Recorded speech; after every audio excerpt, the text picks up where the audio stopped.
Welcome to MrKhanMaths, and in this video I will be looking at ordering decimal numbers. I'll be looking at ordering decimals going from smallest to biggest and biggest to smallest. So let's go straight into example 1. The question is asking me to put the decimal numbers in ascending order. Now the key word in the question is ascending, and as you can see towards the bottom of the screen, the definition of ascending is that it is increasing in size. So we are going from smallest to biggest. Now firstly, you will have to rewrite the numbers in a list by making sure that your decimals are lined up. So I'm going to rewrite my numbers, making sure my decimal place is in the same position and is lined up for each number.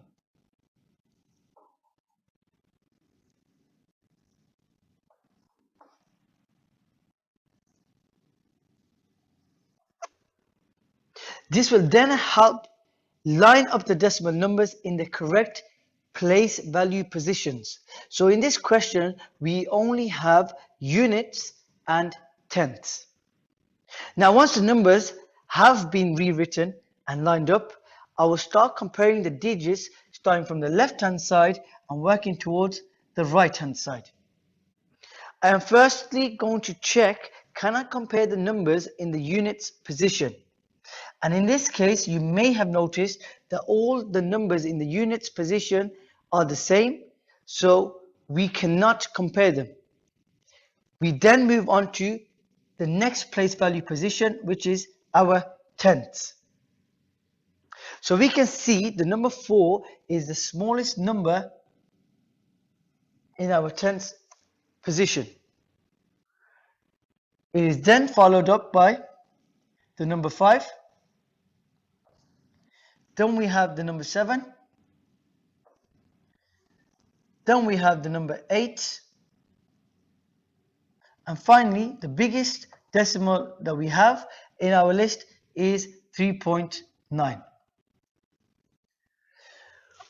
Once we have done this, we then write our list in order of size as the question has asked. So my smallest number is 3.4. Then I have 3.5, 3.7, 3.8, and finally 3.9. And there you have it. You have ordered decimal numbers in ascending order. Moving on to example 2. Now you may have noticed not all the decimal numbers are the same size in terms of their digits. However, nothing really changes as we still apply the same process as we have done so for our previous example. So again, I'm going to rewrite the numbers out in a list, ensuring decimal points are lined up together. So I have 6.35, 6.5, 0.65, 7.65, 0.076, and finally the number 7. Now, this will allow us to see the numbers in the correct place value positions. As I mentioned at the start of the example, not all the decimal numbers have the same amount of digits within them. So what I do is I am going to look at the number which goes furthest down our place value chart. And I can see it is the number 0.076. And this goes to the thousandths column. I'm going to put a placeholder at the end of all my decimal numbers so they all go to the thousandths place value position. Please note, by doing this, it does not change the value of my numbers. So I'll start with the first one. I'll put one placeholder there. For the second one, I'll put 2 placeholders there. For the third number, I'll put 1 placeholder. For the fourth number, I'll put 1 placeholder. And finally, the number 7, I'll put my decimal point and I'll put 3 placeholders. As you can see now, all my numbers have the same amount of digits, and this will then allow me to compare each place value position I'm going to begin by looking at the units column, and then I will be working across my numbers, comparing as I go along. Now, in my units column, I can see that I have two number zeros, and these are the smallest numbers in the units column. If the numbers are the same, I then move on to my tens column, the column which is next to it, and then compare the two numbers that I have. In this case, I have 0 and 6, and we know that 0 is smaller than 6, so therefore 0.076 is the smallest decimal number I have. In second place, it will be 0.650. Once these numbers have been used, I can then cross them out as they are no longer needed. Again, looking back at my units column, I have the number 6 twice and the number 7 twice. 6 is smaller than 7, so I will be concentrating on these two decimal numbers. I then move on to the units column, and I can see I have the number 3 and the number 5. The number 3 is smaller than 5, so therefore the third smallest number in my list is 6.350, and in fourth place is 6.500. And again, once I've used these numbers, I can cross them out. And then I'll go on to the last two decimal numbers remaining, and I can see they are both number 7s. I then move on to the tens column and compare the two numbers in this column. I have the number 0 and the number 6. I can see that the 0 is smaller than 6, so my second biggest number will be 7, and my biggest number in my list will be 7.650. And you can cross them out if you like, that's no problem, as we will be putting them in order of size from the smallest to the biggest, but in the original form. So the smallest number out of my list is 0.076. In second place, it will be 0.65. In third place, it will be 6.35. And then it will be 6.5, followed by the number 7. And the biggest decimal out of my list is going to be 7.65. And there you have it. You have put the following decimal numbers in ascending order. Now, on to my next set of examples. The keyword in these questions is descending. Now, you can see towards the bottom of the screen, the definition of descending is that it is decreasing in size. So for these examples, we are going to order the numbers from biggest to smallest. So as I have done for my previous examples, I will be rewriting these numbers in a list, making sure my numbers are lined up.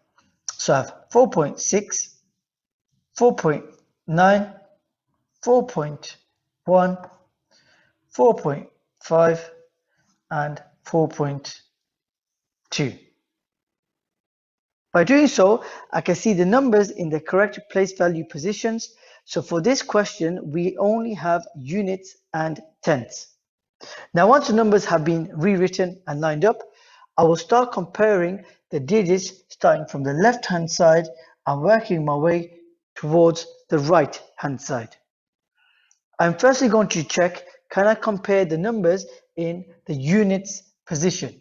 And as you can see, each number in the units position is a number 4. So I then move on to the tenths column. I'm going to look for the biggest number in that position, and I can see it is the number 9. So that will be first, followed by the number 6, which will be second. Then it's the number 5. Then it's the number 2.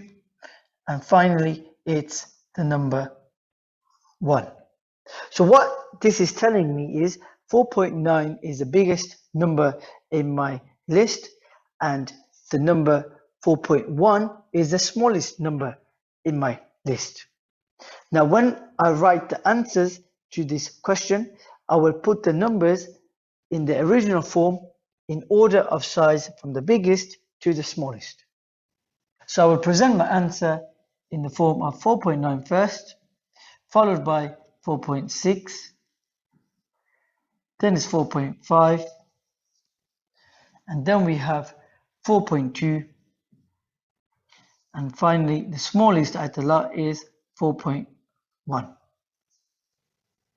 Moving on to our final example. Now you may have noticed not all the decimal numbers are the same size in terms of the digits they have. Nothing changes as the same method will apply to what we have done for our previous example. So again, we will need to rewrite the numbers out in a list ensuring our decimal points are all lined up together. So I have 0.5, 1.4, 0.4150, 1.34, 0.808, and finally 2.01. Now, as I mentioned at the start of the example, not all the decimal numbers have the same amount of digits within them. So what I am going to do now is look at the number which goes furthest down our place value chart. And I can see it is the number 0.4150. This number ends at the 10,000th place value position. So I'm going to put placeholders at the end of all my decimal numbers so they all go to the 10,000th place value position. Please note, by doing this, it does not change the value of my numbers. So I'm going to put 3 placeholders here with 0.5, 3 placeholders here for 1.4, 2 placeholders here for 1.34, 1 placeholder here for 0.808, and 2 placeholders here for 2.01. Once I have done that, it is easy for me to compare my decimal numbers. As they are all lined up, we are now going to start from looking from our left hand side, moving towards the right hand side. Now, if I look in the units column, I can see the biggest number in my units column is the number 2. So therefore, 2.01 is the biggest number from our list. Again, I'll start from the units column, and I can see I have 2 number 1s. So therefore, I move on to the next column, which is our tenths, and I'm going to compare the 2 numbers together. I have the number 3 and the number 4. The number 4 is bigger than number 3, so therefore 1.4 is bigger than 1.34. Now, I'm going to look at the numbers I have remaining, again concentrating on the units columns, so I can see I've got 3 zeros in my units column. I then go into the tenths column and start comparing the numbers. So I have a 5, a 4, and a 8. Out of these 3, I know the number 8 is the biggest, so that will be 4th in my list. The number 5 will be 5th in my list, and the smallest number out of my list is 0.4150. Once this has been done, I can then go on to putting my numbers in order of size from biggest to smallest. Just remember, when you're writing out your answers, you put them in their original form. So the biggest decimal number we have is 2.01. In second place, it was 1.4. In third place, we had 1.34. In fourth place, we had 0.808. 8. In fifth place, we had 0.5. And finally, the smallest number out of our list of decimal numbers is 0.4150. And there you have it. You have placed the decimal numbers in descending order. Now, having watched me work through my examples, I'd like you to have a go at Mr. Khan's skills check questions to see how you get on. Here are Mr. Khan's skills check questions. Please press pause and have a go at the questions on your screen. And press play when you're ready for the answers to be revealed. Here are the answers to Mr. Khan's skills check questions. Check how you've got on by marking the questions you have done. Thank you for watching. Please do not forget to like, share and subscribe to my YouTube channel. Bye for now and see you again soon.